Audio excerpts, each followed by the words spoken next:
The Christmas Father's Midnight Axe Confession, a Sherlock Holmes mystery. Dear listeners, welcome to another Sherlock Holmes story. I'm Christopher, your guide through tonight's tale of secrets and suspense. Before we unravel the clues, I'm curious about you. What's your craft or calling? Are you a baker, a bookseller, a detective in your own right, or something entirely unexpected?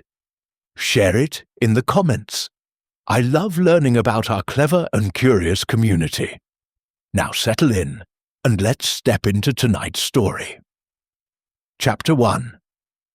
It was on the eve of the Feast of St. Nicholas, a brittle, frost-bitten night in December, that the strangest of all cases ever to cross the threshold of Baker Street began. Not with the appearance of a client, nor the arrival of a telegram, but with a single echoing knock at the rear entrance of our chambers. I had just returned from a Christmas charity dinner at St. Bartholomew's Hospital, where the mood had been warm despite the cold, and the port liberally dispensed. Holmes, ever indifferent to social obligation, had remained behind. I found him in his armchair, not lounging as was his custom, but sitting bolt upright, his gaze fixed intently toward the rear hallway. "Watson," he said without preamble, "fetch the lantern. We have a visitor who does not wish to be seen." Before I could ask how he knew such a thing, the knock came again, measured, heavy, deliberate. It was not the knock of a messenger or a gentleman. It sounded more like someone announcing a judgment. I obeyed, still half in my overcoat, and followed Holmes down the narrow service hallway that led to the tradesman's entrance. He paused at the door, placing a finger to his lips. Then, in a sudden motion, he flung it open. A blast of night air swirled in, carrying with it the scent of snow and soot, and a man. He stood shivering, cloaked in a black oilskin, a knitted scarf wound tightly about his neck, and thick workman's boots crusted with icy mud. But it was his hands that drew my eye. Bare, trembling, and streaked with blood. "I am the axe," he whispered hoarsely, "and I have just slain my son." He collapsed forward in Holmes's arms. We laid him on the rug before the fire, where Holmes examined him quickly and thoroughly. The man was not wounded, not physically, but appeared nearly insensible with exhaustion and cold. I had just finished administering brandy when Holmes turned to me, his voice unnaturally calm. "Watson, inspect his palms." I did so, noting deep calluses and splinters, consistent with a labourer's trade. But what drew my attention most was a long, fresh slice across the right thumb, barely clotted. "He's wielded something sharp," I murmured. "An axe, according to his confession," Holmes said softly. "Though his state suggests something more complicated. Look at his boots." I saw it at once. The right heel was caked with sawdust and grease, the left only with snow. Uneven, footing. A recent visit to a workshop, or perhaps a butcher's floor. The man stirred then, groaning. Holmes leaned over him. "What is your name?" The answer came in a gasp. "Timothy Bray, of Lambeth." "And the son you have? Slain?" There was a terrible pause. Then he whispered, "Arthur Bray, only 10 years old. I chopped his head off. With the old woodcutter's axe in the yard. I waited till midnight, just like the voice told me." Holmes's eyes narrowed. "The voice?" But Mr. Bray had slipped again into unconsciousness. The rest of that night passed in a haze of activity. I summoned a cab, and Holmes, still wearing his dressing gown, directed us with precision through the slick, winding streets of South London, until we arrived at the address Mr. Bray had murmured in his fever, 123 Widdershins Lane. It was a narrow, soot-stained row house that backed directly onto an abandoned canal. The gate was open. No light came from within. Holmes bade the cab wait and led me to the back of the house, where a small timber yard and chopping block stood near a pile of split logs. The snow around it was undisturbed. I was about to speak when Holmes held up his hand. "Listen!"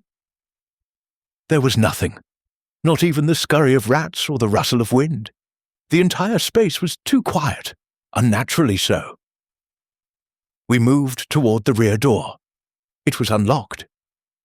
Inside, the kitchen was cold, dim, and utterly ordinary save for one glaring detail. A large double-bladed axe lay on the wooden table, its blade dark with blood.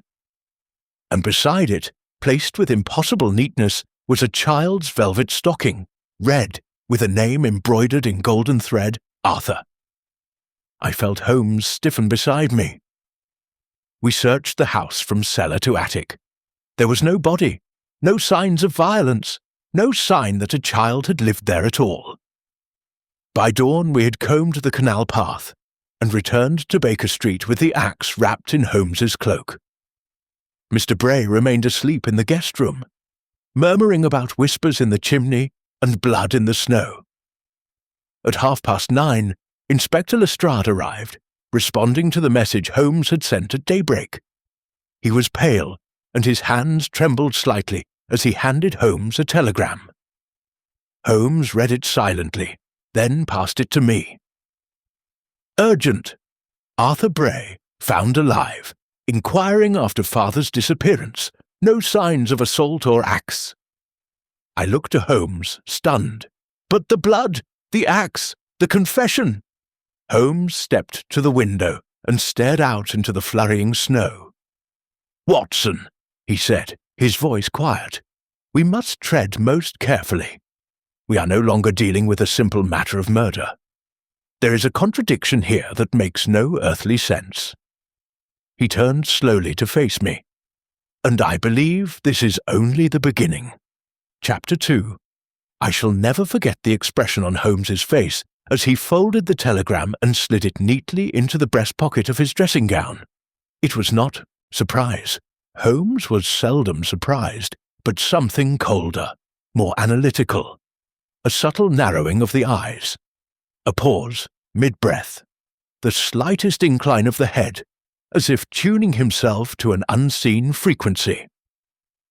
"Arthur Bray is alive," I said, trying to make sense of the impossible.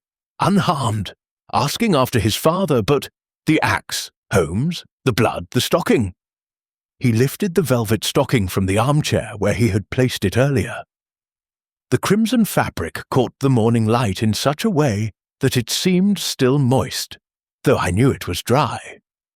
"And yet," he murmured, "the boy's name is embroidered on this stocking, in the exact style common to the Church of St. Dismas's orphanage."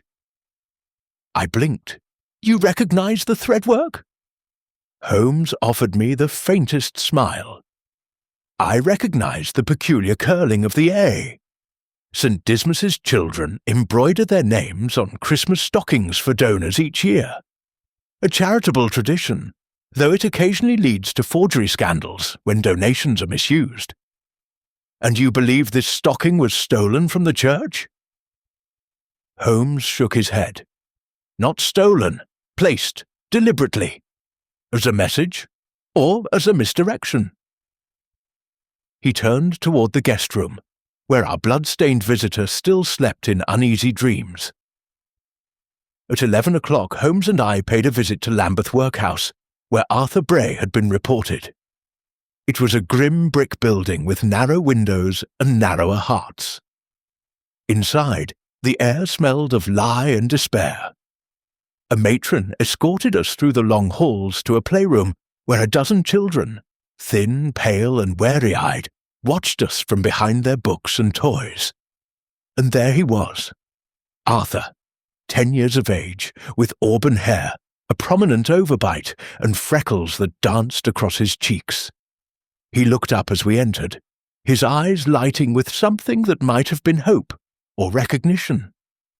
"You are Mr. Holmes?" he asked. "Have you come from my father?"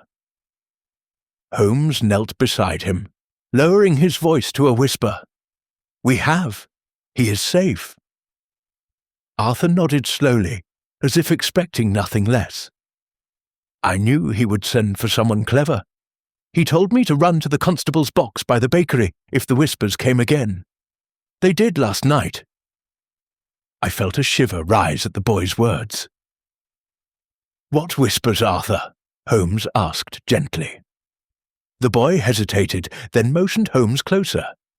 Holmes leaned in, and Arthur whispered something into his ear that I could not catch. Holmes stood at once. "That's quite enough for today," he said.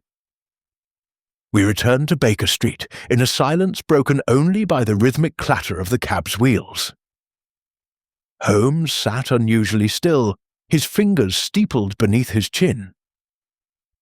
"What did the boy tell you?" I asked finally. Holmes turned to me, his voice low and firm. He said, "The man in the coal suit stands by my window every Christmas. He doesn't move, but I hear his breath." I stared at Holmes. A child's nightmare. Holmes's brows furrowed. Perhaps, but his wording is precise. Not a man, but the man. Not each night, but every Christmas. And most curiously, coal suit. Not soot, not ash, coal. He tapped his cane against the floor 3 times, a habit I had come to associate with the birth of a theory. And now let us consider our good Mr. Bray, a father who claims to have murdered a boy who is very much alive. A confession soaked in blood, but no body, no signs of death. A crime in the snow, but not a single footprint leading to or from the yard. What does it suggest to you? That he's mad. Holmes allowed himself a humorless chuckle. If he is mad, then he is consistently so. There is a logic to his delusion, a pattern. And when one sees pattern in madness, Watson, one should be very cautious indeed. Later that day, while Holmes examined the blade of the axe beneath his lens, I interviewed Mr. Bray, now recovered enough to sit upright. The man was gaunt and shivering, his eyes hollow and red-rimmed. "I remember the snow," he said, "and the whispers. They always come on the 6th of December. First in the chimney, then near the woodpile. Whispers?" I asked carefully. He nodded. "They sound like scratching, but it's words, low and crackling, like coal settling in the grate. And then the dream." "What dream?" Mr. Bray gripped the bedsheets. "He's standing over me, the man in black, no face, just a shape like smoke turned solid, and his axe, always the axe." His voice cracked. "But this year was different. This year he told me to do it, that if I didn't, something worse would come. So I waited until midnight. I went out, and then there was blood on my hands. I saw it, I swear it." I took his pulse. It was erratic. "You said you killed your son, but he's alive. Did you ever see his body?" Mr. Bray began to sob. I don't know. I thought I had, but now I can't remember." Behind me, Holmes spoke quietly. "He has been made to believe he killed his son, Watson. Someone, or something, has constructed a false memory." I turned. "Hypnosis, or suggestion, or drugs, or trauma. But here is the key. Our man is a carpenter by trade. Strong, experienced, and rational by all accounts. He built coffins for plague victims during the cholera years. No man like that suddenly loses grasp on reality, unless someone helps him." Holmes moved to the window. "Prepare yourself, Watson. Tonight we return to Widdershins Lane, and this time we will not look for the body of a boy. We will look for the mind of a man shattered by design." As evening fell and the city's gas lamps flickered to life, Holmes packed his revolver and a small vial of white powder. He said nothing of its contents. We arrived at Widdershins Lane just before midnight. Snow crunched underfoot as we approached the timber yard. All was still. Holmes motioned for silence, then gestured toward the side of the house. We crept along the alley, the chill biting at our faces. The kitchen window had been boarded from the inside. Holmes stopped suddenly and held up his hand. "Listen." There it was. A slow, rhythmic breathing. Faint, guttural, not human, Holmes whispered, "It's coming from the chimney." And then, with a sound like iron scraping against stone, something moved inside the flue. We froze. Holmes drew his revolver. A puff of soot burst from the hearth, and from the blackened mouth of the fireplace, a gloved hand slowly emerged, gripping the wooden edge like a man pulling himself up from hell. I did not scream, though every inch of my body wished to, but Holmes did not fire. Instead, he stepped forward and threw the vial into the fire. There was a hiss, then smoke, then silence. The figure retreated like a dream dissolving at dawn. We searched the chimney. No one, not a trace. But near the coals, Holmes retrieved something small and blackened. It was a button, large and round, made of compressed coal dust and resin, a material used exclusively for one purpose. "Funeral livery," Holmes murmured, "of a very specific kind." He turned it over, revealing a stamped insignia. "DLC, the Dead Letter Club," he whispered. I had hoped they were a rumour. I swallowed. "Who are they?" Holmes's eyes darkened. "A fraternity of psychological saboteurs. Their crimes are never violent, but the minds they twist leave no corpses for Scotland Yard to examine. Only confessions, only madness." "And why target Mr. Bray?"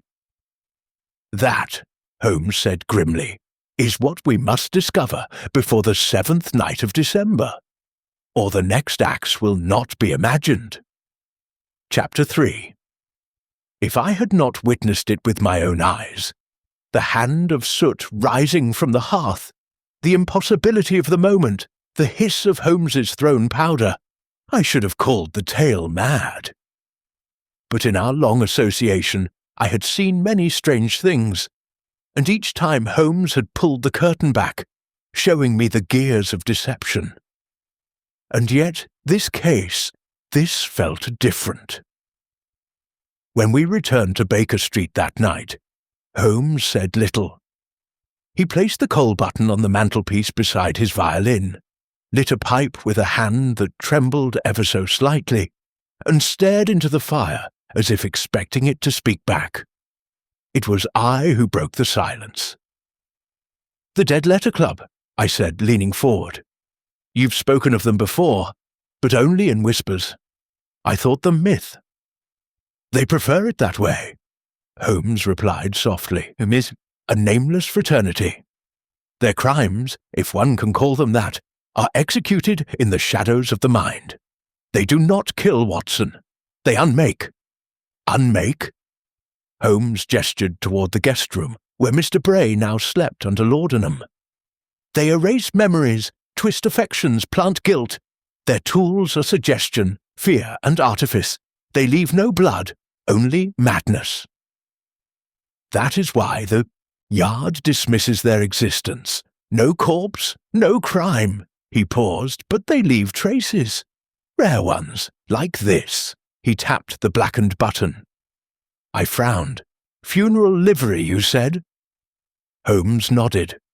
"Specifically, the mourning coat of a theatrical undertaker, someone who plays the mourner, not merely dresses one.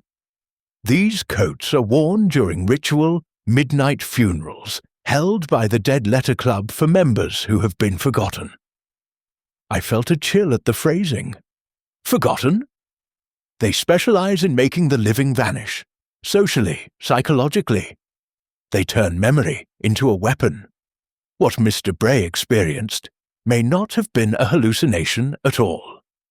The following morning, Holmes requested that I accompany him to an address in Soho.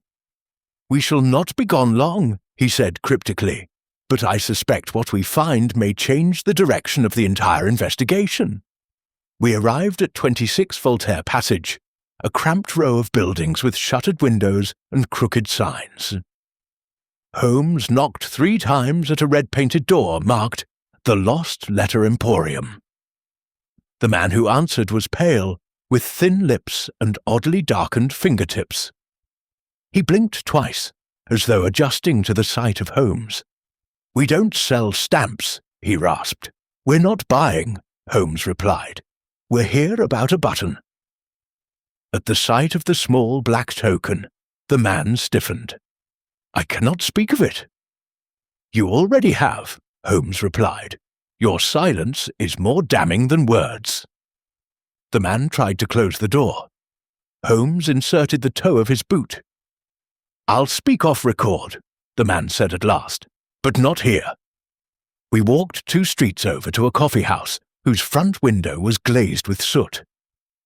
Seated in the back, the man, whose name turned out to be Mr. Donnett, spoke in a whisper. "There are rules, Mr. Holmes. Rules for memory, for forgetting. The club exists for those who wish to be erased. Fugitives, betrayed lovers, ruined men. You pay the fee, sign the ledger, and your existence is unwound, thread by thread." "You remove records?" Holmes asked. Donnett nodded. "Birth certificates, letters, school registers, church logs, police files. We have men in every archive. But we do not kill. We simply make people unmemorable." "And Mr. Bray," I asked, "why target a carpenter with a young son?" Donnett paled. "We didn't, not officially. But there are splinter factions, unlicensed saboteurs who use our methods for private ends. A rogue member might have taken up the mantle." "Why?" Donnett hesitated, then said, "You should look into Bray's employers. He worked at the Camberwell Chapel before the fire." Holmes's eyes flickered. "The fire last year?" Donnett nodded. 3 clergy dead. Official cause was gas leakage. But one of them, Father Redford, had written us. He wanted to disappear. Said he feared a black candle mass was being prepared in the chapel crypt. "A black mass," I echoed. Donnett's voice dropped further. "Not satanic, psychological. A ritual meant to destroy faith, not physically, but mentally. Fear engineered to the point that even reality becomes suspect." Holmes stood. "Thank you. That will be all." In the cab back, Holmes was uncharacteristically silent. When I asked what disturbed him most, he said simply, "The phrase Black Candlemas is not metaphorical. It's a system."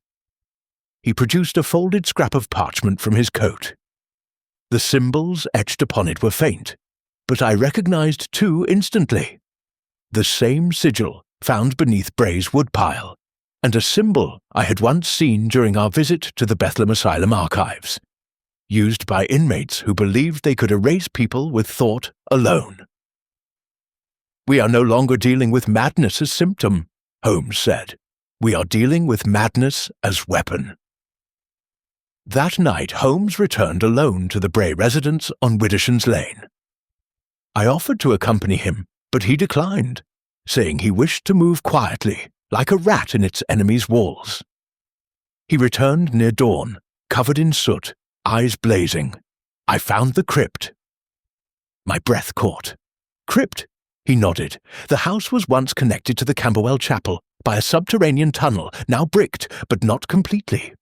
Behind the hearth is a false flue leading to a passage, and at its end a small chamber. Stained glass, candles, a stage, and ash, Watson. Ash with traces of burnt vellum and bone." He placed a fragment in my hand. It bore a word in Latin, obliviscor. "To forget." Holmes nodded grimly. It was then that we heard the doorbell, insistent, rapid. Mrs. Hudson admitted Inspector Lestrade, who burst into our sitting room red-faced and breathless. "We've a situation," he said. "Arthur Bray has disappeared." My heart dropped. "Disappeared?" Holmes echoed. "Vanished from the workhouse at 3 a.m. No sign of break-in, no prints, just this." Lestrade handed Holmes a folded piece of paper.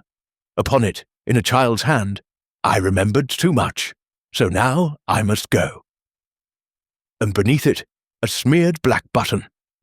Holmes stared at the note for a long moment, then looked up slowly, as if waking from a terrible dream. "Watson," he said softly, "we are no longer solving a crime. We are racing a ritual. Chapter 4. Though I had known Sherlock Holmes through countless cases, some harrowing, others grotesque, I had seldom seen him shaken. But that morning, as Lestrade departed with grim orders to place constables at every train station and port, I witnessed something I could not ignore. Holmes standing silently by the fire, the boy's note trembling in his hand, his pipe forgotten and unlit. "You believe Arthur Bray was taken?" I asked. Holmes's voice, when it came, was low and precise. "No, Watson. I believe he went of his own accord." "But why? He was safe. We were protecting him." Holmes turned to me. "We assume he was trying to escape something. But what if he believed he was returning to something? Something unfinished. Something embedded in his mind." A cold thought formed in my chest. "You think they got to him too?" Holmes nodded. "Bray is not the target. Arthur is. The child is the final stone in a circle we do not yet see." Within the hour, we found ourselves outside the charred husk of the Camberwell Chapel, which had burned the previous winter under suspicious circumstances. What remained was little more than collapsed rafters and scorched bricks, yet Holmes moved through the wreckage with purpose. "The chapel fire," he said, "destroyed 3 men of the cloth, but only 2 bodies were conclusively identified." I recalled the reports. The 3rd was presumed consumed by flame. "Presumed," Holmes repeated, "but never confirmed." He crouched beside what had once been the altar, his fingers brushing through ash and rubble. "Note the heat patterns on the stones here, Watson. The blast came from beneath. That means the fire started below, in the crypts. But those were sealed decades ago. Officially." Holmes reached beneath a loose stone and retrieved something small. He held it up for me to see. It was a glass monocle, cracked and blackened at the edge, but still intact. "No priest wears such a thing," Holmes murmured, "but an observer might, a watcher, perhaps a director." "A theatre man," he nodded, "a ritual theatre, psychological staging. That chapel did not burn in a fit of accident. It was cleansed, evidence destroyed." Holmes turned suddenly, his eyes sharp. "We must find the missing priest." Our inquiries led us through a trail of burned paper, archived letters, and forgotten seminary rosters. Finally, in the cellar of the church records office on Whitmore Street, Holmes uncovered what he sought. Father Edgar Mallory, ordained 1881, assigned to Camberwell Chapel from 1892 until the fire. Officially listed as deceased. No surviving family, no death certificate. But a note in the margin of the ledger caught Holmes's eye. "Request for disavowal. DLC mark. Date Dec 6, 1893. "Disavowal?" I asked. Holmes touched the initials with a gloved finger. "Dead Letter Club. It appears Mallory tried to erase himself, and failed." That night, Holmes brought Mr. Bray again into our study, this time under clearer mind and a cup of black tea laced with vervain.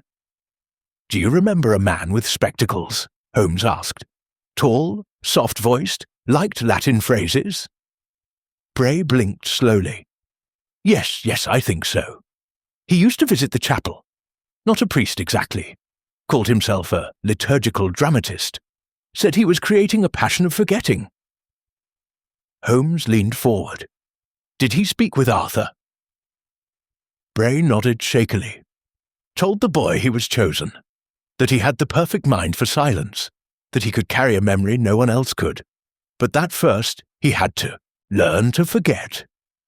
Holmes sat back, steepling his fingers. "It's worse than I feared." I swallowed. "Explain." Holmes spoke slowly, each word deliberate. "Mallory staged a memory ritual using psychological triggers, associative objects, symbolic language, repetition. He needed a subject young enough to imprint deeply, yet pliable enough to accept the manipulation. Arthur was ideal. He turned to me. But it didn't work. Or rather, it worked too well. The child began to believe everyone else had forgotten, that he alone remembered something real. So now, like a compass drawn to a broken pole, he has returned to the origin. "Camberwell Chapel," I whispered. Holmes nodded. "And if we do not stop him tonight, Watson, he will vanish in truth, not into death, but into non-existence." At midnight, Holmes and I returned to the ruins. Snow had begun to fall again, thick and soundless, muffling the world. Holmes moved with uncanny speed, locating the crypt entrance beneath a half-collapsed archway, and revealing a narrow staircase slick with ice. "Stay behind me," he ordered, "and Watson, if I say to close your eyes, do so without hesitation." We descended in silence. The air was colder than death. The crypt opened into a small circular chamber, walls lined with what looked like broken mirrors and children's drawings. In the centre stood a wooden chair, facing an arrangement of 12 unlit candles, all black. And in the chair sat Arthur, eyes open, expression blank. Before him stood a tall figure, cloaked in funeral grey, a cracked monocle glinting in the candlelight. "Mallory, you are too late, detective," he said softly, not turning. Holmes did not raise his pistol. "I see you survived the fire, father."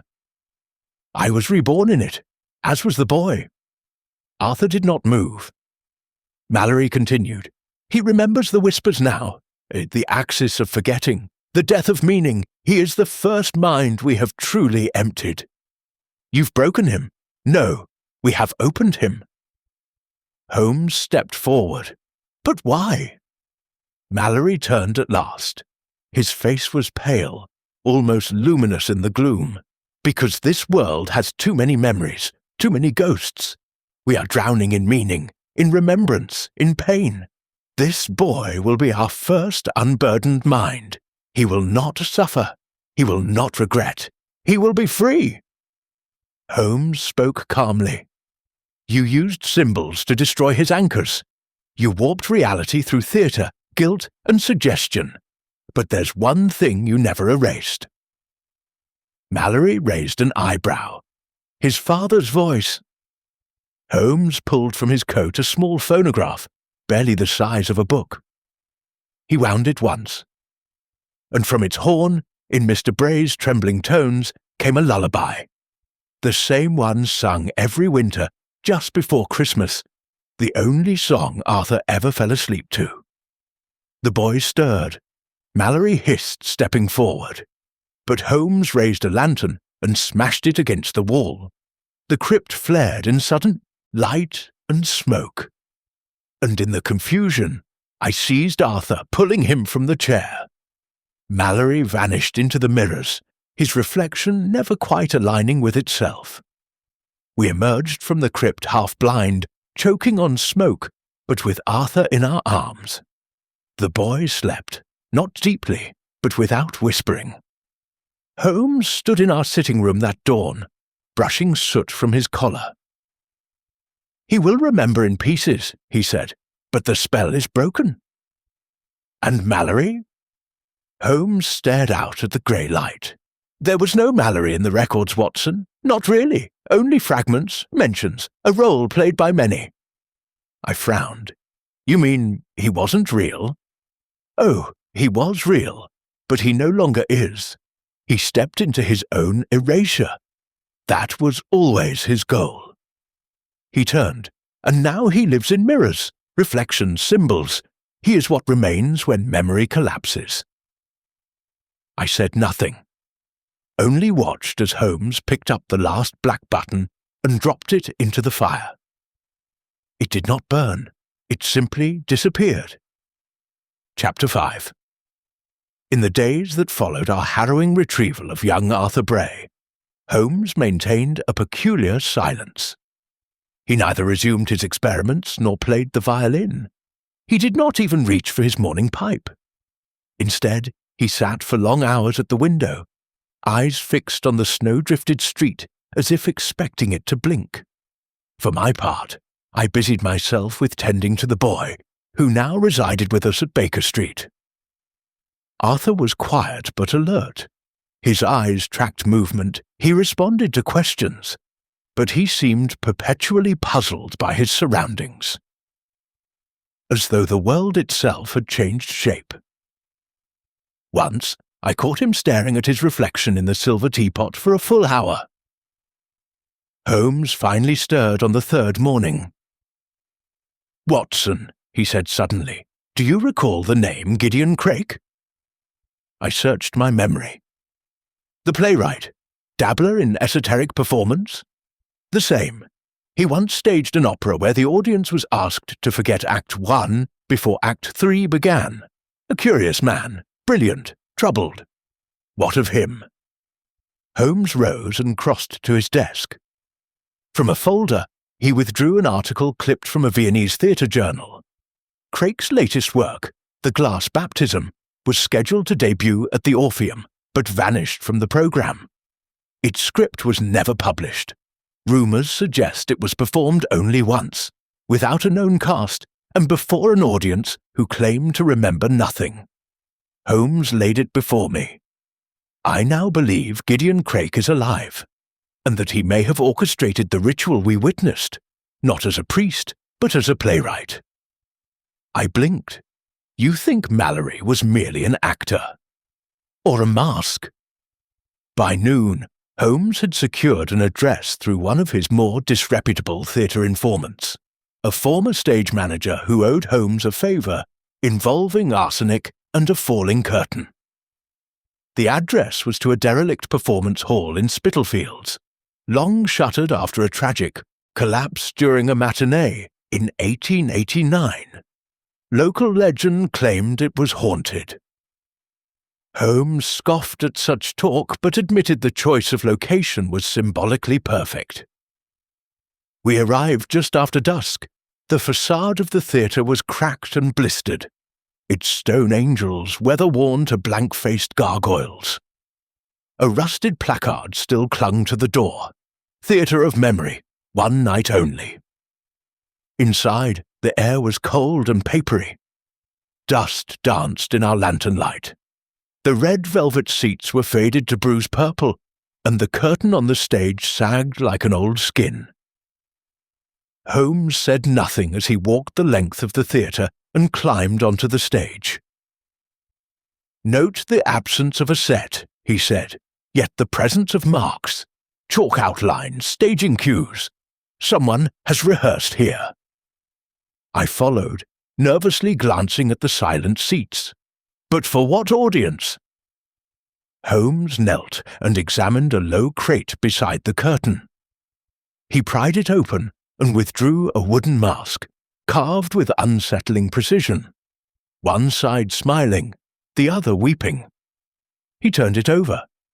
Inside was written in ink, "To forget is to perform perfectly. G.C. Craik," I murmured. Holmes nodded. "A director of unremembered horrors." We returned to Baker Street to find Arthur asleep in the armchair, curled beneath my old army blanket. On the table beside him lay something neither Holmes nor I had placed there, a theatre programme. It was crisp and unweathered. Holmes snatched it up. The Theatre of Memory, an immersive act of erasure by Gideon Craik, featuring The Silent Child, The Watcher, The Father Who Forgets, and You. Beneath the cast list was a line that turned my stomach cold. Final performance, December 12th, midnight. Location, nowhere. Holmes sat slowly. "They are staging a final act, Watson, one in which all players, including ourselves, are meant to perform roles they will not recall." I felt the room shift around me. And if we fail? Holmes looked at Arthur. Then the boy forgets himself entirely, and perhaps so do we. The next day, Holmes traced the paper stock of the programme to a clandestine printer operating near Whitechapel. There, Beneath veiled threats and a modest bribe, we obtained a ledger of commissions. Craik's order had been large, 200 programmes, and delivered to the Albion bathhouse. Holmes was pensive as we rode there. Water, Watson, always water.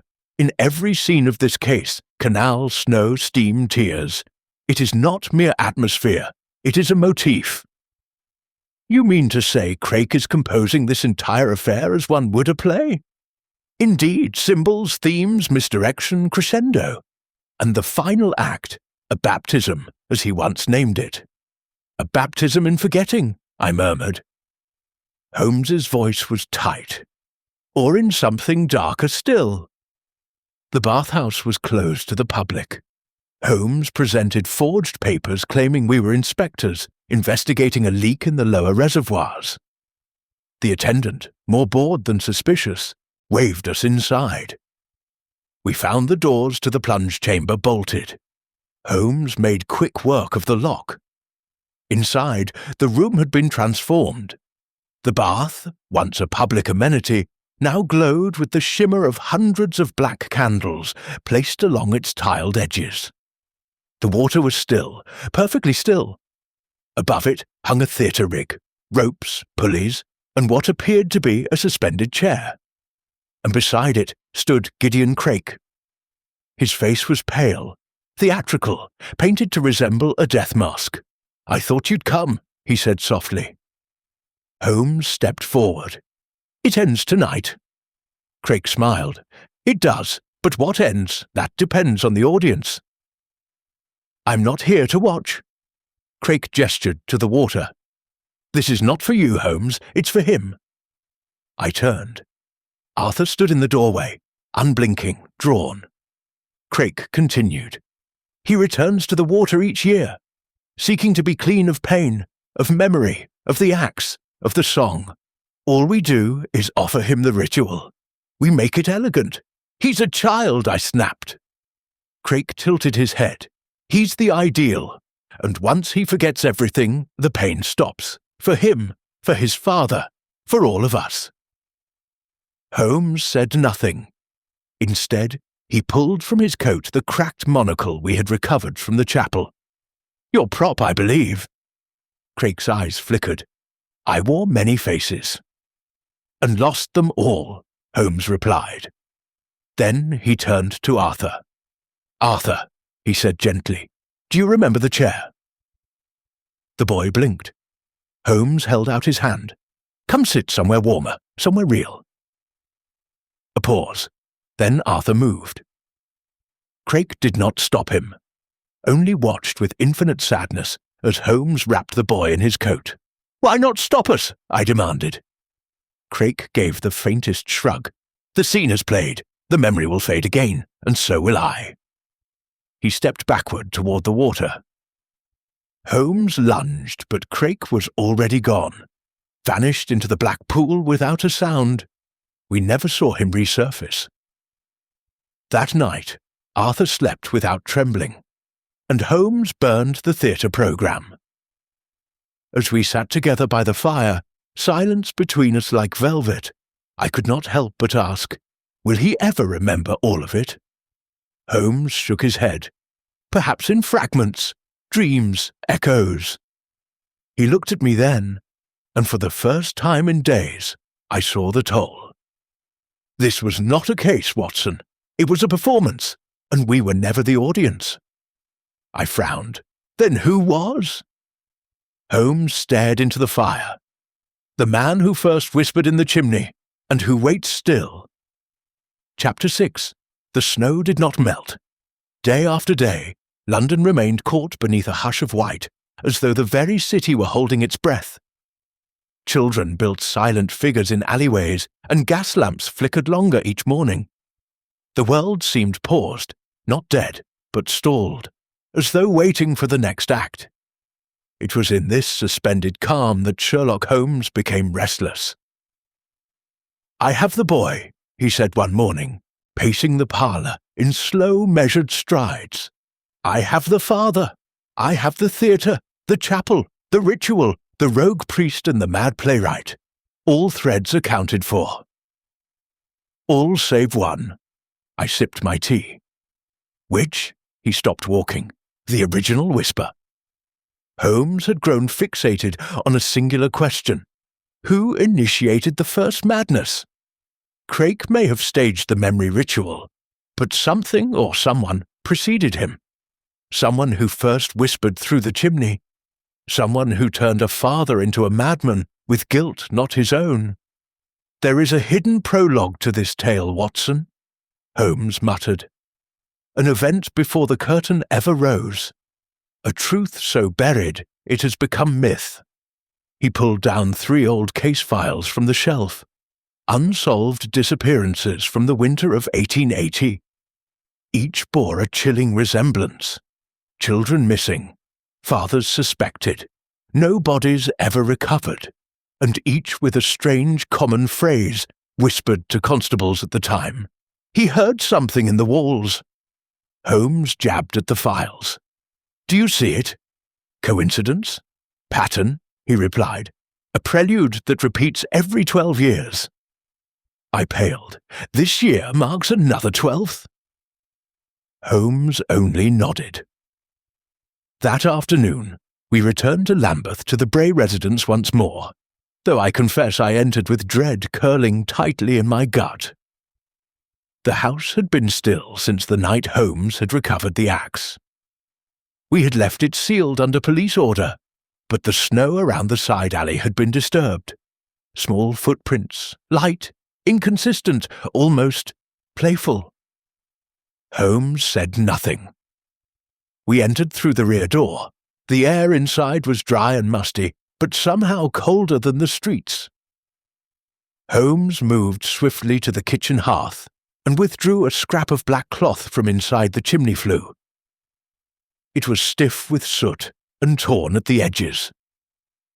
Child's scarf, he murmured. Not Arthur's. Different make, different age. A whisper of dread crawled up my spine. Then who?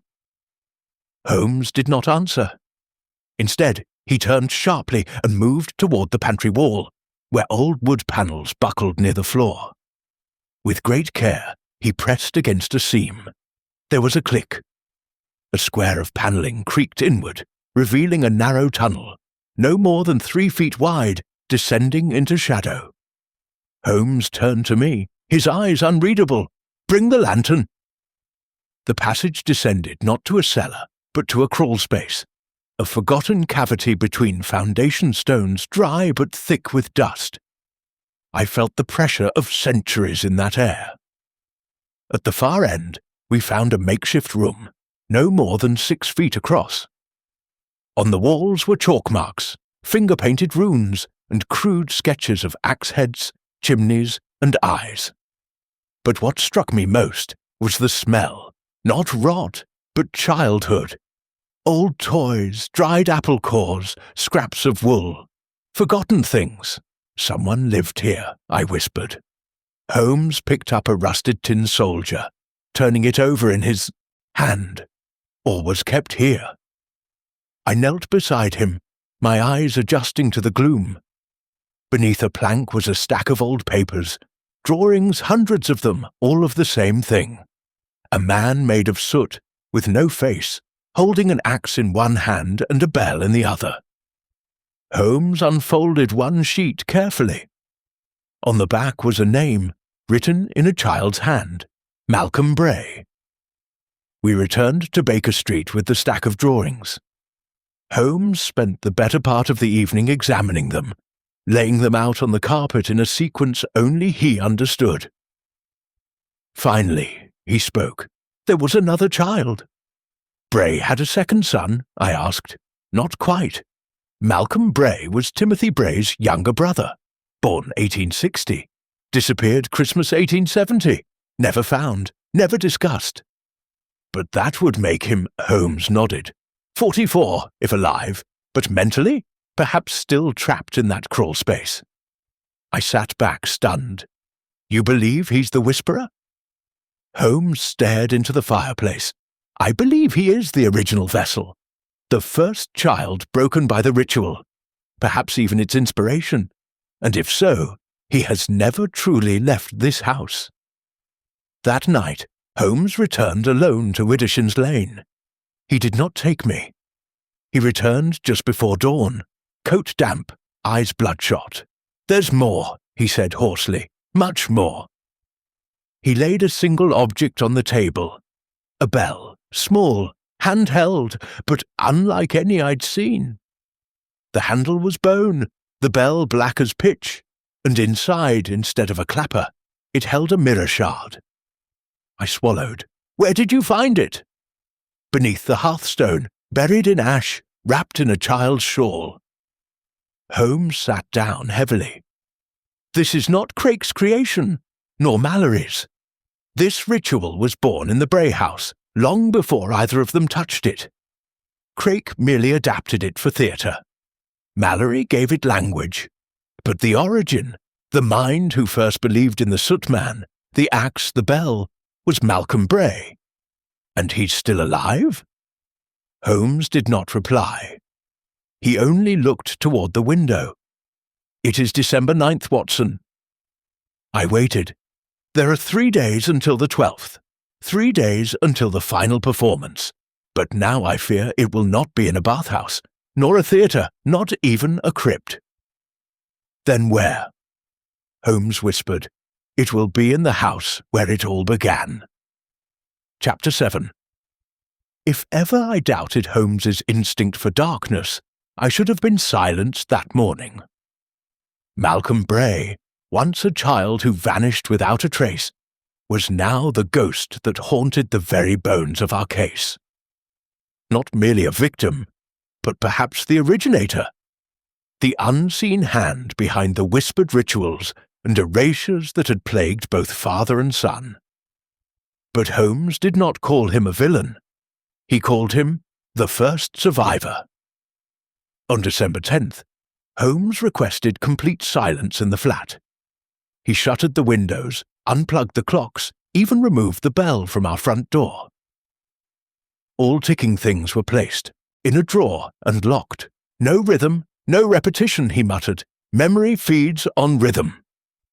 Arthur, meanwhile, grew visibly unsettled.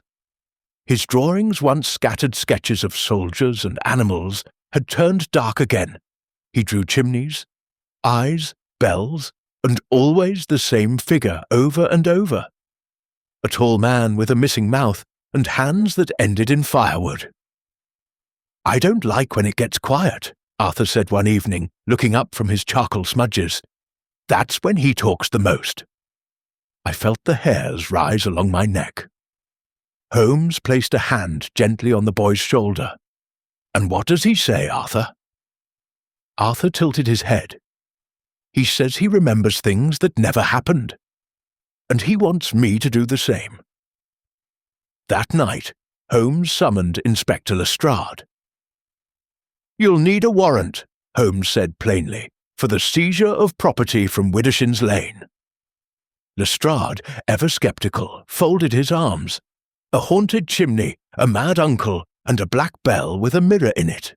I'm not sure what court will take that seriously, Holmes." "Then lie," Holmes said coldly. "Say you're investigating illegal child imprisonment. Use the crawl space, the drawings, anything but get me that house." Lestrade left grumbling, but he returned that evening grim-faced with a signed order in hand. Holmes simply nodded. "We begin tomorrow night." December 11th. Holmes and I stood once more at the rear of the Bray home. No police this time. Just us and Arthur, bundled in a thick wool coat, half asleep under my arm. Holmes produced an iron key, Lestrade's doing, and unlocked the door. Inside, the air was motionless. No dust had shifted, no rat stirred. The home seemed held in expectation. Holmes turned to me. "Tonight, Watson, I ask something most unnatural of you." I stiffened. "What is it?" "If I am wrong," he said, "you must burn this house, completely, and you must do it with me inside." I did not answer. I could not. Instead, I followed him to the hearth. We descended again into the hidden crawl space, Arthur in tow. This time Holmes carried nothing but a black notebook, a box of matches, and a silver pocket mirror. In the chamber of chalk drawings and soot, Arthur's pace slowed. His fingers brushed the wall with eerie familiarity. Holmes stepped forward and knelt beside the broken wall. He pressed his hand against the stone. "Malcolm," he said softly, "I know you're there." There was no reply, only the faintest stir of air. Then a voice, ragged, hollow, and not quite sane. "You're late." He emerged like a memory made flesh, thin, stooped, with skin like yellowed paper, and eyes too wide for his skull. His hair hung in clumps. He wore a child's coat stitched to fit a man, and around his neck hung a bundle of buttons, tied with soot-black string. One of them, I saw, was Arthur's. "Welcome home," Malcolm Bray whispered to the boy. Arthur said nothing, but he did not retreat. Holmes remained kneeling, as if before a wounded animal. "You were the first to forget," he said. Malcolm laughed. "Not forget. Choose to forget. That's the trick, you see. The world is too large, too loud. You must cut pieces out, or you drown in the noise." He tilted his head, his eyes shining. "I cut father, I cut the dog, I cut mother's cries. I was clever." "Clever?" Holmes echoed. "I made rooms in my head," Malcolm went on, "where I stored the bad parts. Then I sealed them with chalk and bells. And one day I woke up clean." He turned slowly to Arthur. "I taught the boy. He remembers now, don't you?" Arthur whispered, "You told me he was never real." Malcolm nodded. "Timothy? A noise, a cardboard man, but you could be perfect." I stepped forward, revolver raised. "Holmes, we end this, now." But Holmes held up a hand. "Malcolm," he said, "what do you remember about the fire?" The man blinked. "Which one?" "The one that killed Father Redford, and the one that nearly killed you." Malcolm's eyes narrowed. Holmes stood slowly. "You remember everything, don't you? But you've spent your life teaching others to forget. That's why Craik found you. That's why Mallory used you. You were the seed, the origin code." Malcolm swayed. "They took my memories," he hissed, "made them stories, plays, performed them on rooftops and in basements and in the minds of children. I was sacred once. Now I am just scraps." Holmes took out the mirror and held it forward. "Look at yourself, Malcolm." The man flinched. "No, no mirrors. I'm too many people now. I'm the soot man. I'm the bell. I'm the axe. I'm the audience and the actor and the voice." "And you're the only one left," Holmes said gently. "Then let me finish it," Malcolm whispered. "Let me ring the last bell." He reached for Arthur. Holmes stepped between them. "You will do nothing." It happened fast. Malcolm lunged, not at Arthur but at the mirror. Holmes dropped it, and it shattered against the stone floor. The chamber convulsed with sound, not noise, but echo. Malcolm fell to his knees, clutching his head. "No more reflections," he sobbed. "No more rooms, no more remembering." Holmes turned to me. "Now, Watson." I grabbed the lantern and smashed it against the wall. Flames leapt instantly, oily, hungry, crawling along the chalk and into the seams of the house. Holmes seized Arthur and we ran. Behind us, the Bray house began to burn.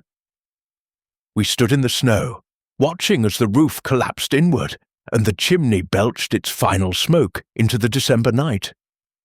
Arthur trembled in my arms. Holmes said nothing for a long time. Only as the embers glowed red against the sky did he speak. "There was never a case," he said. I looked at him. "What do you mean?" Holmes's voice was quiet. There was only a boy, locked in a wall, who taught himself to forget, and the world saw in him a ritual, a religion, a cure for pain. He turned to me. But the mind is not meant to be clean, Watson. The stain is what makes us real." He looked down at Arthur, who had begun to cry, not with terror, but with a strange, relieved grief. Holmes placed his hand on the boy's shoulder. "Let him remember." Chapter 8. It is a curious thing how a single object can refuse to die, even when surrounded by flame. The house on Widdershins Lane burned to its foundations that night. And yet, amid the rubble and ash, the next morning a constable sifting through the wreckage found a single black button, untouched by fire, resting atop the charred remains of the hearthstone. It was delivered to Baker Street in a small envelope, addressed not to Holmes nor to me, but to Arthur Bray. Inside, no note, only the button. And beneath it, scratched into the envelope's interior in childlike block letters, "Don't stop the play." Holmes did not speak for hours after receiving it. He sat unmoving in his chair, the button placed atop his open palm like an accusation. At intervals, he would close his fingers, then reopen them. Staring as if expecting the object to vanish, it did not. At last he spoke, not to me but to the room. "Malcolm is dead." It was not a statement of mourning, nor certainty, it was hypothesis. And yet the game continues. I leaned forward. "You believe he had an accomplice?" Holmes shook his head. He was the accomplice, the boy in the wall, the echo, but the voice that placed him there, Watson, the voice that wrote the play, cast Craik, corrupted Mallory, orchestrated the forgetting, that voice is still whispering. I stared. Then who is the true mastermind? Holmes rose slowly. "That," he said, "is what we must now uncover, before the curtain falls." The next 48 hours passed in a blur of clues and dead ends. Holmes spent a full day examining the button under varying spectroscopic filters, noting its imperfections, its symmetry, the compressed coal used in its manufacture. It matched the earlier buttons, but with a critical difference. This one was not sewn from any coat. It had no trace of thread. It had never been worn. "It was forged," Holmes said quietly, "made only to be found. A symbol, not an artifact." On December 12th, the date marked in Craik's original program as the final performance, a telegram arrived from Vienna. It had taken days to locate the theatre critic Holmes had contacted, a man who had supposedly attended the glass baptism, Craik's mysterious vanishing act of a play. The message read, "I remember nothing, not the play, not the theatre, only a sound, like a bell, over and over, I hear it still." Holmes passed the telegram to me without comment. The bell, again. That evening, just as the light was fading, we received a visitor. He was small, nearly stooped with age, wearing a long wool coat with brass buttons, and a hat pulled too low. His voice was precise, cultured, a hint of Cambridge education dulled by years of disuse. He introduced himself as Mr. Ferox. Holmes stiffened at the name. "Latin for fierce," he said, "but also a rare surname among the ecclesiastical archives of St. Anselm's School for Orphaned Clerics." Ferox smiled. "You're as sharp as they say. What do you want?" "To end the story, Mr. Holmes. Or at least, to direct the final scene." Holmes rose. "I suspected," he said, "that someone chose Malcolm. That his madness was not merely the result of neglect, but a design. You were his tutor, weren't you?" "I was his composer," Ferox said simply. "Malcolm was pure, raw. He remembered everything. And in that, he became the perfect vessel for forgetting. We built him a cathedral of amnesia." He turned to me. "Do you know what a child's memory is, Doctor? It's like unfired clay, pliable, impressionable. But fire it once, trauma, guilt, repetition, and it holds its shape forever." Holmes's eyes narrowed. "And what shape did you give him?" "A chapel with no congregation, a priest with no gospel, and a play that no one can remember." but everyone leaves changed. He reached into his coat and withdrew a white envelope. "This is the final script," he said, handing it to Holmes. "It contains the lines you were always meant to say." Holmes did not take it. He looked instead to the fireplace, where Arthur stood silently, staring at the unburned button on the mantelpiece. Then he spoke.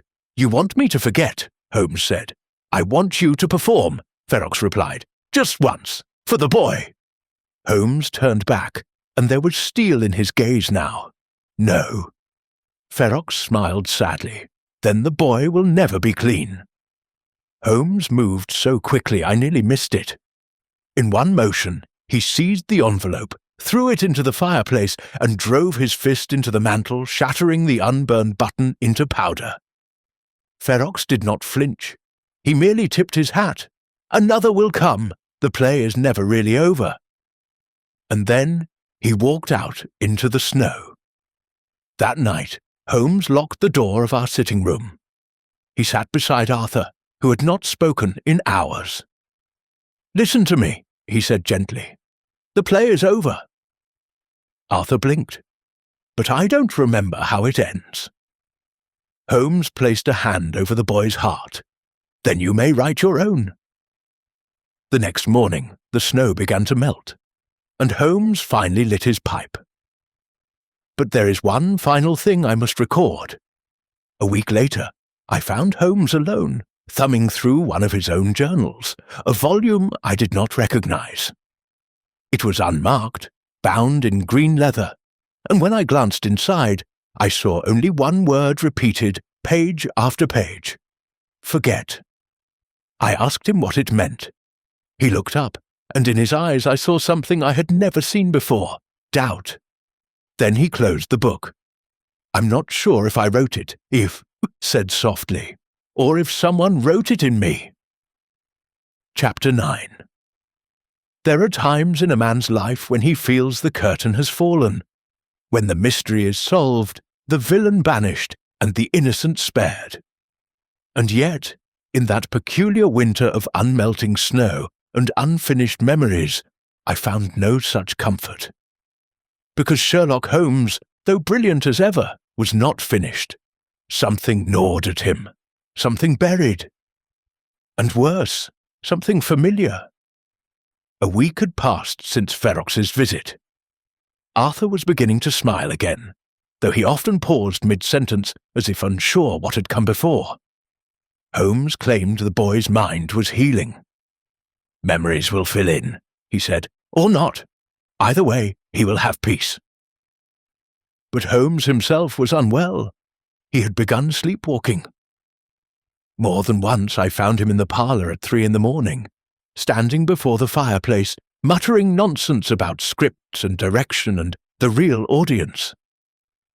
When I confronted him, he claimed to remember none of it. It was the journal that confirmed my worst fear. The green leather-bound book, the one filled with the word forget, now had a second word etched repeatedly into its pages: play. I began to suspect that the final performance Ferox had promised was not over. It had merely changed stages. Holmes was the new theatre. On December 19th, Lestrade brought news that turned my suspicions to certainty. "We exhumed records from St. Anselm's," he said, fidgeting with his gloves. "The name Ferox doesn't appear anywhere in the clerical rolls. No tutors, no visiting scholars, no benefactors. But we did find a curious note attached to the Bray baptism record." He handed Holmes a folded slip. Holmes read it once, then again. His face paled. "Watson," he said, "fetch me the Bray House fire report." I did so at once. Holmes compared the two documents, one a faint baptismal note, the other a post-mortem inspection of the Widdershins Lane remains. Then, in the stillness of the room, he whispered, "They match." I took the paper from his hand. Both notes, though different in date and origin, bore the same odd phrasing at the bottom: "Performance registered, participant acknowledged." A chill settled in my bones. You think the play isn't just symbolic?" Holmes did not answer. He stood slowly and retrieved a box from the top shelf. Inside was the shattered black button, which he had collected from the hearth after the Ferox encounter. But now the button was whole again, not repaired, unbroken, as if it had never been smashed at all. Holmes stared at it. "Watson," he said, "I am no longer certain what is real." That night, I insisted Holmes rest. I poured him a sleeping draught and watched as he lay back in the armchair, eyes flickering with a mind still racing. Only once he had slipped into unconsciousness did I move to inspect the fireplace.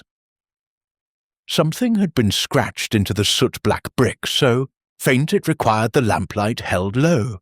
3 words: "Final curtain rises." I do not know what prompted me to act next.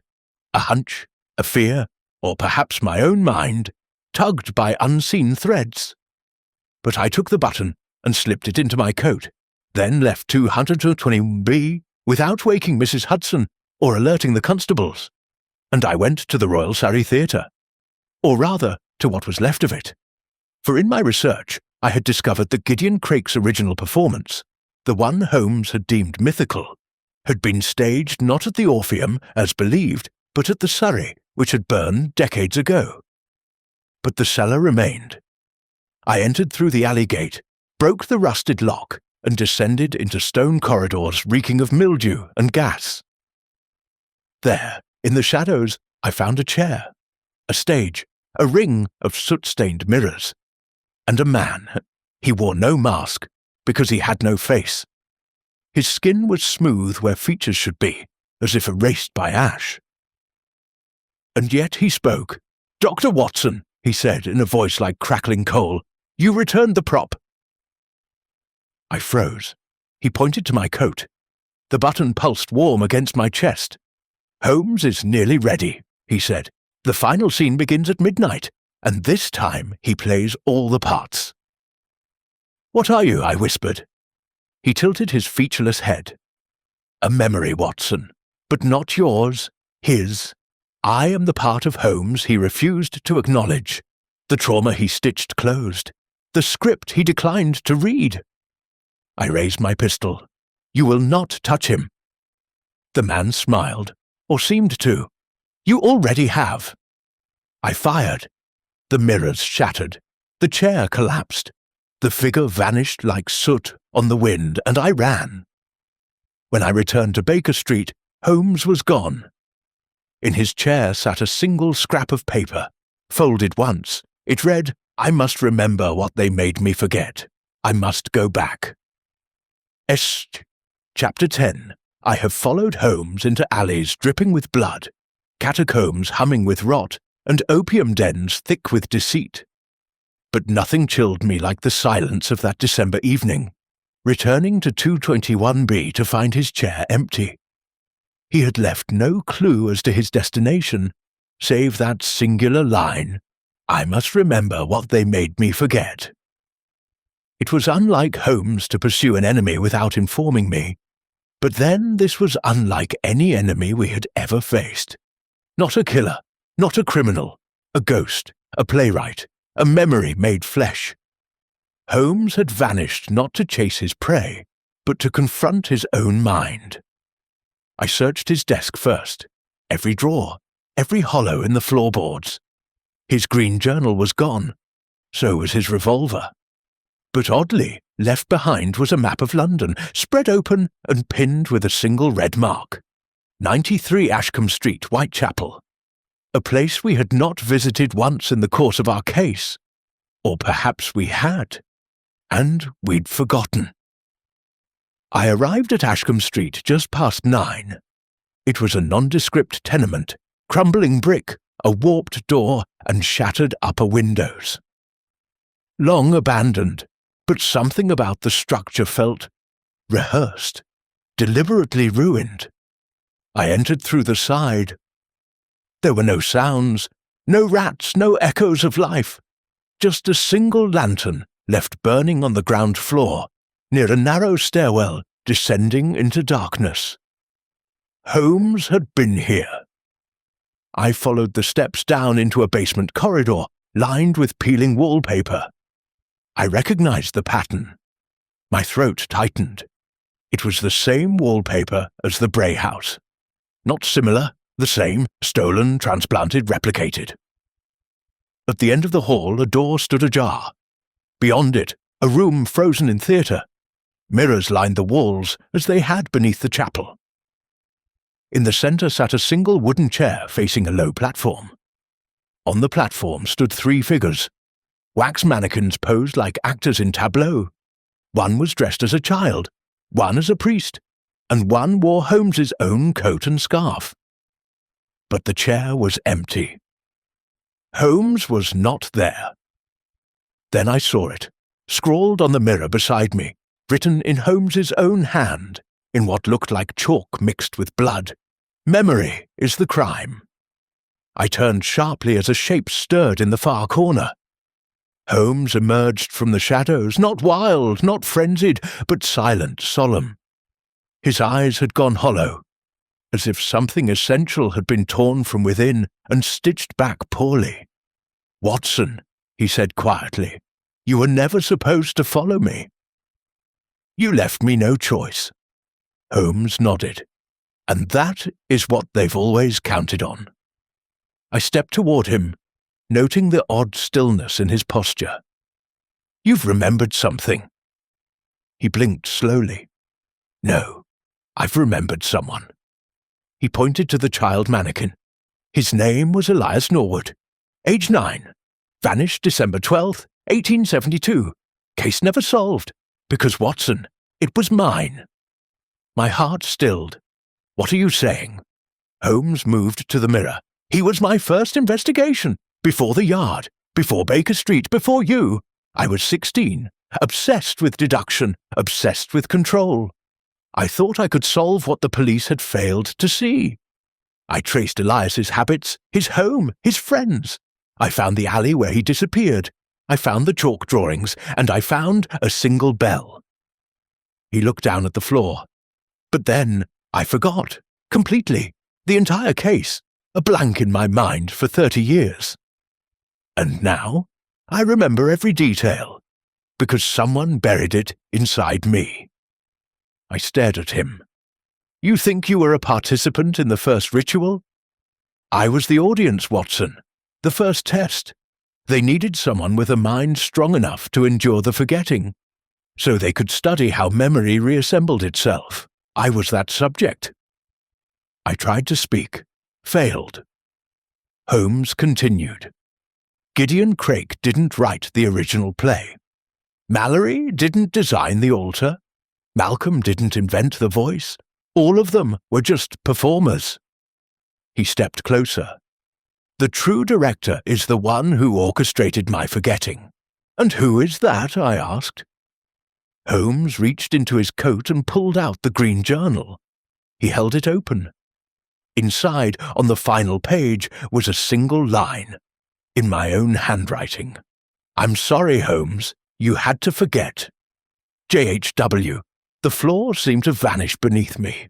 I never." "You did," Holmes said gently. "Or someone made you believe you did. I don't know which is worse." I staggered back, hands trembling. Holmes moved forward, took my shoulder. "It wasn't you, Watson. I know that. But the script was written in your voice." I met his eyes. "Then who?" Holmes looked toward the mirror. "The only one who knew us both, who knew my mind, your loyalty, our bond, who orchestrated everything we ever questioned." The mirror rippled, and a face formed behind the glass. Ferox. His expression was calm. His eyes glowed with theatrical light. "Well done," he said. "You remembered your lines, Mr. Holmes." Holmes did not flinch. "You wrote the part for me." "I merely adapted it." "Why?" I demanded. Ferox's reflection smiled. "Because one cannot erase Holmes with facts, only with story, only with performance. And you, Watson, you were the most believable narrator. I lifted my pistol. The mirror cracked, but did not break. Ferox leaned forward. It was never about Arthur, or Bray, or Malcolm. They were rehearsals. Holmes narrowed his eyes. "And the final act?" Ferox whispered, "to make the world forget Sherlock Holmes ever existed." There was no sound, no cue, only Holmes turning to me, eyes blazing. "Watson, take the journal, burn it." I froze. "But now!" I ran, out the door, into the snow, up the steps, and by the time I reached the surface, I could no longer remember why I had run. Chapter 11. I wish I could say I remember every second of what followed. But that would be a lie. I know only this. I ran out of the forgotten theatre at 93 Ashcombe Street with Holmes's green journal clenched in my fist. I remember snow, the slam of a carriage, the hiss of a gas lamp. Then nothing, no street names, no footsteps behind me, no direction, as though London itself had been replaced with a stage, and I, a poorly written character wandering between scenes. When memory returned, I was on the steps of St. Clement's Church, breathless, the journal trembling in my hands. I stared at it, this relic of ash and madness. The leather had darkened, the pages seemed to pulse faintly, as though waiting to be read. Inside, only one entry remained. "The fire must not be for warmth, it must be for forgetting." S.H. I entered the church. It was dark, empty. But a single candle still flickered by the altar. I approached slowly, lighting match after match, until the brazier beside the offering box glowed with life. And then, with my heart a leaden anchor in my chest, I dropped the journal into the flame. It did not burn, it screamed. A high-pitched whine filled the air, not air through lungs, but memories uncoiling, scratching, clawing to remain. I pressed down with a poker. It wailed, then fell silent. Ash filled the brazier, and suddenly I remembered everything. Holmes, Elias Norwood, the Black Bell, the Theatre of Mirrors, Ferox, and the final line of the script that had been written long before we were born. When the detective forgets himself, the world will forget him too. I ran, back to Ashcombe Street, back to the house whose walls were made of performances. But I arrived too late. The basement was empty, the mirror cracked, the wax mannequins toppled, and the chair still warm. On the floor, in the soot, lay a single scrap of green leather, the corner of Holmes's journal. All else had been erased. No sign of Holmes, no sign of Ferox, no sign of anyone, and worst of all, no memory of how he had disappeared. I returned to Baker Street alone. Mrs. Hudson asked after him. I said nothing, because I did not know what to say, because already his absence made sense, because the story had begun to rewrite itself. That night I stood in Holmes's study trying to reconstruct the timeline, trying to make sense of the last 2 weeks. But each time I touched one thread, another frayed. When had Arthur arrived? When had Craik vanished? Had Mallory ever existed?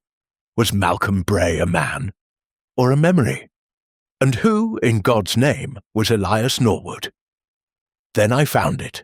A letter, folded inside Holmes's violin case, addressed simply to the one who remembers. And I fear you may be the last. I read it aloud, though no one else was there. Watson, if you are reading this, then the fire was lit and the mirror broke, but that alone is not enough. There is no longer any guarantee that I exist beyond your memory. Ferox was never a man. He was a mechanism, a personification of forgetting, conjured from grief and repetition. He began in the mind of a child, then became a whisper, then a playwright, then a priest, then a friend.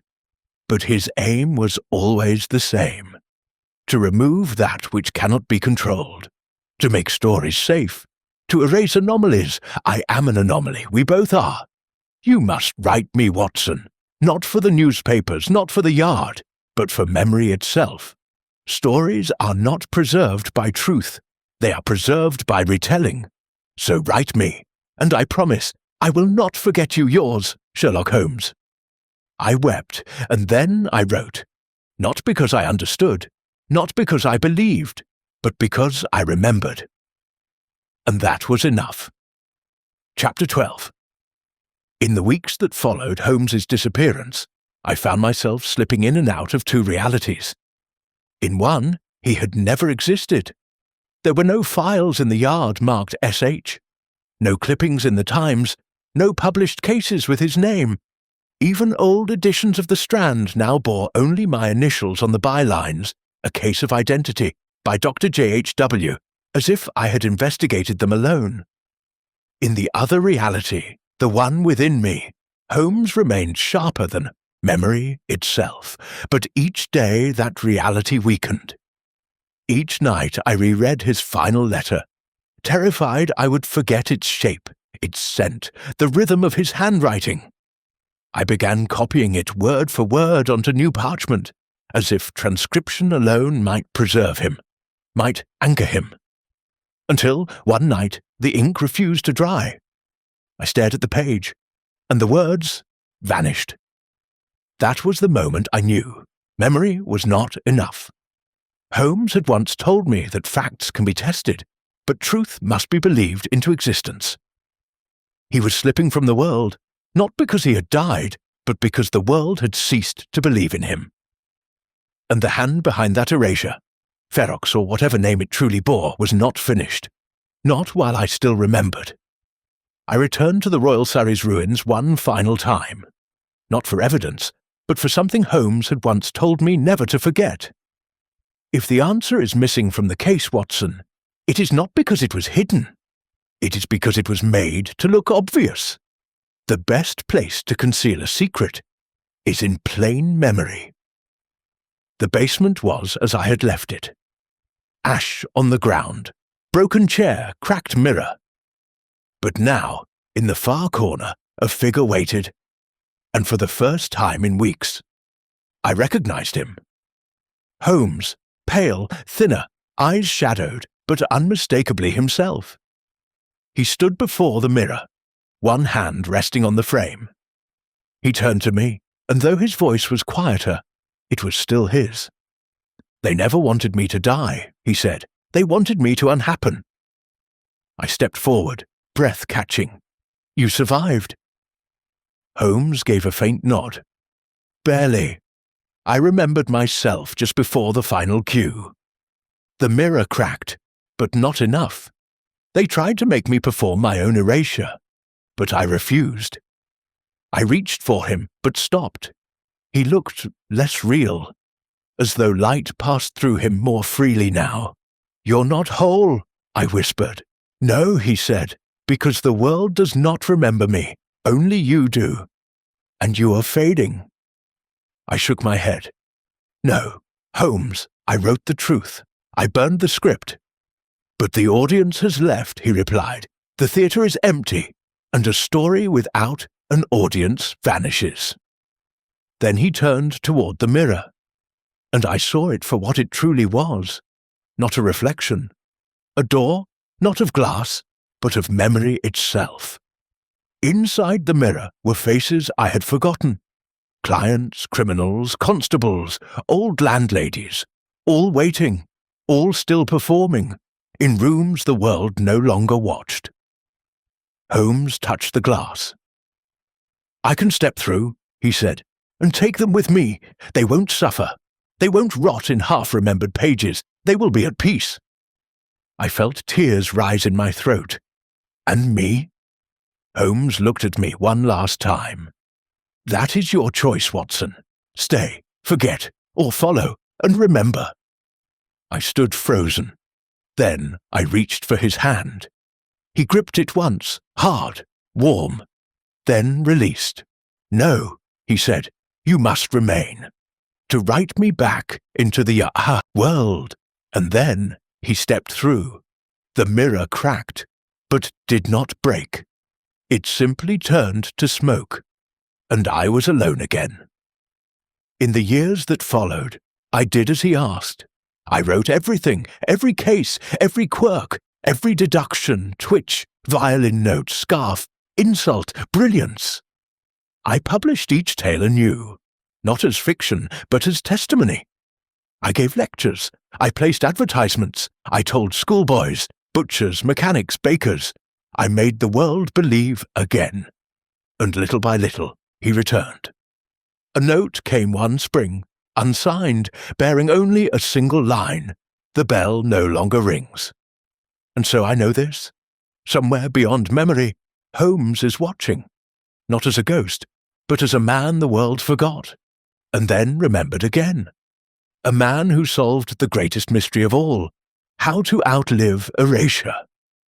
Final line, Holmes's voice echoing faintly. You see, Watson, I was never trying to cheat death, only obscurity.